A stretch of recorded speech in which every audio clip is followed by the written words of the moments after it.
YCP వాళ్ళు manifesto గురించి మాట్లాడుతుంటే చాలా అపహాస్యంగా ఉంది అధ్యక్ష.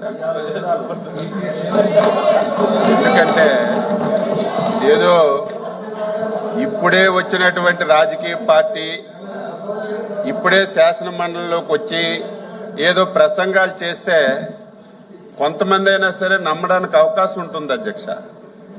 మొన్నటి వరకు ఈ రాష్ట్రానికి పరిపాలించినటువంటి పార్టీ వాళ్ళు కూడా గత ఎన్నికల్లో ఒక మేనిఫెస్టో ఇచ్చి 5 సంవత్సరాలు పూర్తి చేసుకున్నటువంటి పార్టీ ఇచ్చిన మేనిఫెస్టో ఏ విధంగా అమలు చేశారో ప్రజలందరూ కూడా చూసిన తర్వాత మాట తప్పారని చెప్పి తీర్పిచ్చి మాకు అధికారంలోకి తీసుకొచ్చిన విషయం వాళ్ళు గుర్తుపెట్టుకోవాలి ఫస్ట్. అయితే వాళ్ళ మనసుల్లో ఒకటి ఉండేది అధ్యక్ష, చంద్రబాబు నాయుడు గారు, పవన్ కళ్యాణ్ గారు, బీజేపీ ఒక మేనిఫెస్టో ఇచ్చారు. అందులో సూపర్ 6 అని చెప్పి ఒక ప్రధానమైనటువంటి 6 హామీలు ఇచ్చారు. ఈ హామీలన్నీ కూడా నెరవేర్చలేరని చెప్పి ఒక భ్రమలో ఉండేవాళ్ళు.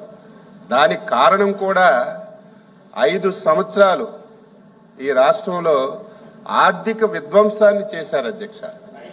ఎందుకంటే 9.5 లక్షల కోట్ల రూపాయలు ఈ రాష్ట్రాన్ని అప్పులు చేయడం కానీ, చాలా మందికి బిల్స్ ఇవ్వకపోవడం కానీ ఇవన్నీ జరిగాయి. ఇన్ని ఇబ్బందులుంటే ఇచ్చిన హామీలు నెరవేర్చలేదని చెప్పి వాళ్ళు చాలా సంతోషం మనసులో పొందారు. అయితే మేము కూడా అధ్యక్ష మేము కూడా ఎన్నికల్లో సూపర్ 6 హామీలు ఇచ్చాం.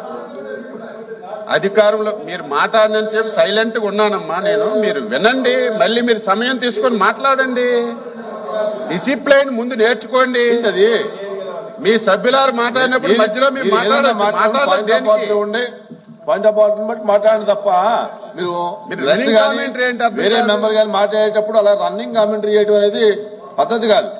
ఎందుచేతంటే మెంబర్ రైట్ ఉంటుంది, మినిస్టర్ రైట్ ఉంటుంది, మీకు కూడా రైట్ ఉంటుంది. మీరు మాట్లాడేటప్పుడు వేరే వాళ్ళు మాట్లాడినా కూడా కరెక్ట్ కాదు. ఎవరు మాట్లాడినా ఇంకో మెంబర్ మాట్లాడటం అనేది కరెక్ట్ కాదు. ఎవరు మాట్లాడినా అది ఈ పార్టీకైనా ఆ పార్టీకైనా ఇండిపెండెన్స్కైనా ఎవరికైనా ఆ మెంబర్ రైట్ని కానీ మాట్లాడేటప్పుడు ఆ హక్కుల్ని మనం డిస్టర్బ్ చేయడం అనేది మంచి పద్ధతి కాదు. అది మీ పార్టీ కాదు, ఆ పార్టీ కూడా అంతే, ఇండిపెండెన్స్. అయితే హామీలు అమలు చేయకపోవడం ఒక ఎత్తు అయితే కొన్ని మంచి కార్యక్రమాలు అధ్యక్ష గత ప్రభుత్వంలో చేశారు. తరువాత వచ్చిన ప్రభుత్వం సొంత జాగిరి కాదు, ప్రజలతో ఎన్నుకోబడిన ప్రభుత్వం. అవి మంచి పథకాలు అయితే దాన్ని కొనసాగించాలి. ఇచ్చిన హామీలు నెరవేర్చకపోవడం ఒక ఎత్తు అయితే ఈ రాష్ట్రంలో ప్రతి ఒక్కరూ మెచ్చుకున్నటువంటి ప్రోగ్రాం 5 రూపాయలకి అన్నం పెట్టే అన్నా క్యాంటీన్ అధ్యక్ష. ఇది నేను చాలా మంది లేరు, నేను ఆ రోజు శాసనసభలో ఒక సభ్యుడిగా ఉన్నాను. పెద్దలు బొత్స సత్యబాబు గారు కూడా ఉన్నారు. ముఖ్యమంత్రి గారికి రిక్వెస్ట్ చేశాను. ముఖ్యమంత్రి గారు చాలా మంది 5 రూపాయలు కడుపు నిండా అన్నం తింటున్నారు. ఇది బ్రహ్మాండమైనటువంటి ప్రోగ్రాం. ఇది అన్నా ఎన్టీఆర్ పేరుతో పెట్టాం. ఒకవేళ పేరు పెట్టడానికి మీకు ఇష్టం లేకపోతే, మీ తాత పేరైనా మీ తండ్రి పేరైనా ఆ రెండూ ఇష్టం లేకపోతే మీ పేరైనా పెట్టుకొని ఆ పథకాన్ని నడిపించండి అని శాసనసభలో వేడుకున్నాం అధ్యక్ష. కానీ ఆ బ్రహ్మాండమైనటువంటి పథకాన్ని కూడా ఎత్తేసి రాష్ట్ర ప్రజలకి ఎంత ఇబ్బంది గురి చేశారో మనందరం కూడా సాక్షులం. అయితే నేను 6 సార్లు ఎమ్మెల్యే, ఇది 6వసారి, 4 ముఖ్యమంత్రులు చూశాను. కానీ ఇటువంటి పరిస్థితి, ఆర్థిక విధ్వంసం ఎప్పుడూ లేదు. మేము కూడా భయపడ్డాం. ఏంటి, ఎన్నికల్లో హామీలు ఇచ్చాం, అధికారంలోకి వచ్చాం, ఏ శాఖ రివ్యూ చేసినా అప్పులు తప్ప, గత ప్రభుత్వం చేసినటువంటి బాకీలు తప్ప కొత్తగా చేయడానికి ఏమీ లేదు. ఇచ్చిన హామీలు ఏ విధంగా నెరవేరుస్తామని మొదట్లో కొంత ఆందోళన కూడా చెందిన విషయం ఈ సభ ద్వారా రాష్ట్ర ప్రజలకు తెలియజేస్తున్నాను. అయితే అదృష్టం ఏమిటంటే, ఈ రాష్ట్ర ప్రజలు చేసుకున్నటువంటి అదృష్టం ఏమిటంటే చంద్రబాబు నాయుడు లాంటి వ్యక్తి ఈ రాష్ట్రంలో పుట్టడం, ఈ రాష్ట్రానికి ముఖ్యమంత్రిగా రావడం ఈ రాష్ట్ర ప్రజలు చేసుకున్నటువంటి అదృష్టం అధ్యక్ష. దీనికి తోడు ఆంధ్రప్రదేశ్ ప్రజలు విఘ్నత ప్రదర్శించి 22 మంది పార్లమెంటు సభ్యులకి ఈ రాష్ట్రం నుంచి ఎన్డీఏ నుంచి ఎంపిక చేశారు.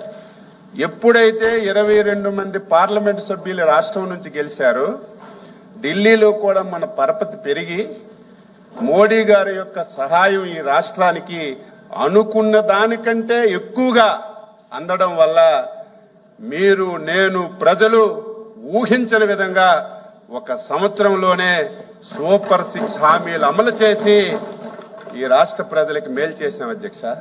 మీలాగా ఎన్నికల్లో ఒక మాట చెప్పడం, ఎన్నికలు అయిపోయిన తర్వాత ఇంకొక విధానం అమలు చేయడం 42 సంవత్సరాల సుదీర్ఘ రాజకీయ ప్రయాణంలో తెలుగుదేశం పార్టీకి కానీ ఇప్పుడున్నటువంటి ఎన్డీఏ పార్టీకి కానీ లేదని చెప్పి తెలియజేస్తున్నారు. మీరే 2000 పెన్షన్ 3000 అన్నారు. ఎప్పుడు చేశారో దాని గురించి మాట్లాడక్కర్లేదు, మా మంత్రి గారు మాట్లాడతారు. ఈరోజు అన్నదాత సుఖీభవ, మిగతా మంత్రులందరూ మిగతా సబ్జెక్టులు చెప్తారు. అన్నదాత సుఖీభవ అధ్యక్ష, ఇది రైతుకి వ్యవసాయం చేసుకోవడానికి పెట్టుబడి సాయం అధ్యక్ష. ఆ ప్రభుత్వం ఆ రోజు మాట ఇచ్చింది ఎన్నికల్లో, మేము అధికారంలోకి వస్తే 12,500 రూపాయలు రైతుకి పెట్టుబడి సాయం కింద ఇస్తామని చెప్పారు. 12,500 ఇచ్చారు.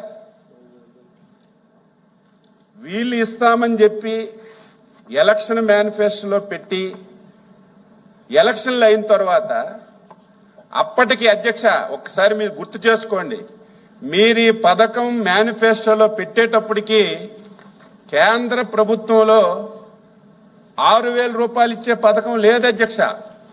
మీరు అధికారంలోకి వచ్చిన తర్వాత ఒక సంవత్సరం అయిన తర్వాత మోడీ గారు 6,000 రూపాయల పథకం పెడితే దానికి ఇది జోడించి 7,500 రూపాయలు మీరిచ్చి 6,000 మోడీ గారు కలిపి 12,500 ఇచ్చామని గొప్ప చెప్పుకున్నారు.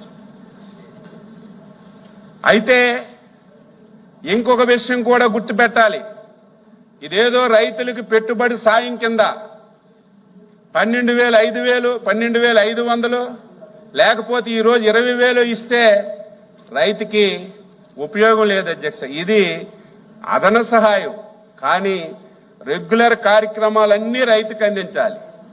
5 సంవత్సరాలు నేను రేపు లేకపోతే ఈవేళ మధ్యాహ్నం అగ్రికల్చర్ డిస్కషన్ వచ్చినప్పుడు అన్ని చెప్తాను. 5 సంవత్సరాల్లో అదర్ యాక్టివిటీ లేదు. సంవత్సరానికి 12,500 ఇవ్వడం తప్ప ఒక యాంత్రీకరణ కానీ ఒక భూసార పరీక్షలు కానీ ఏవైతే ఇంప్లిమెంట్స్ కానీ ఏది ఇన్పుట్ కానీ ఏది చేయలేదు. తర్వాత మాట్లాడు.